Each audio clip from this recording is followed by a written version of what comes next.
$1,000 individuals, and now it's $400,000 households. Right. And before it was all schools open in the first 100 days, and now it's K through 8. Yeah, so the taxes Just were through $400,000 indivials. Now it's $200,000 basically. It's so shifting goalposts left and right, like crazy. Yeah, that's insane. So I'm going to quote the Daily Wire here.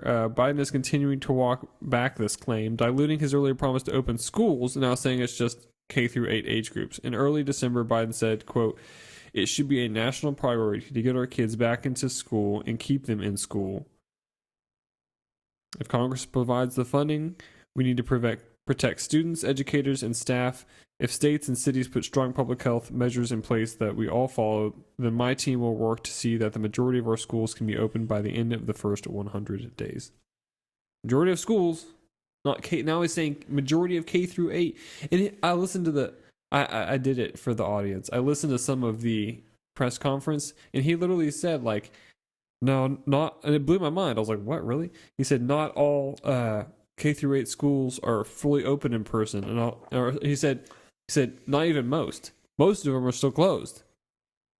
Can you believe that? Most schools are still closed, even though we know, like the CDC says, no, they only have to be 3 feet apart, and kids don't transmit COVID very easily at all. And their death rate is like way, way lower than anyone, even at the age of 20 or 30.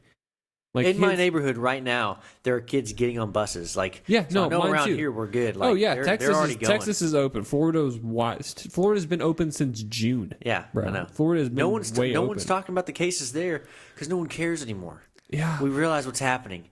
It's the flu. Well, everyone realized that. It's the flu that I realized this crap at the beginning, yes, dude. It's the flu that affects the elderly way worse. Man, go back to our freaking March episode last year, 2020. We're hitting it. Everyone's freaking out, and we're like, yeah, I think it's like the flu. It seems like the flu. Yeah. We'll see what happens, but obviously it's worse. The panic is Armageddon, dude. The sky is insane, falling, man. This will be the new flu. Oh, guess what? It's a new freaking flu.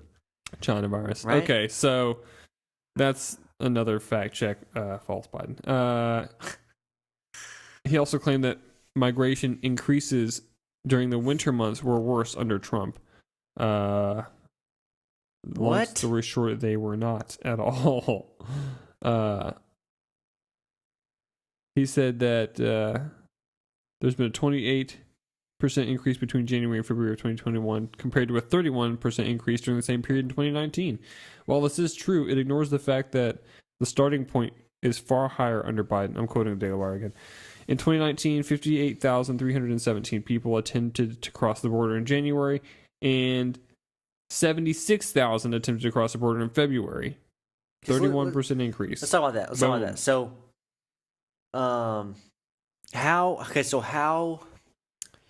how is immigration doing? Like, as far as like, what is Biden trying to do? He just said to let everyone in. Like, I'm not sure what's going on here.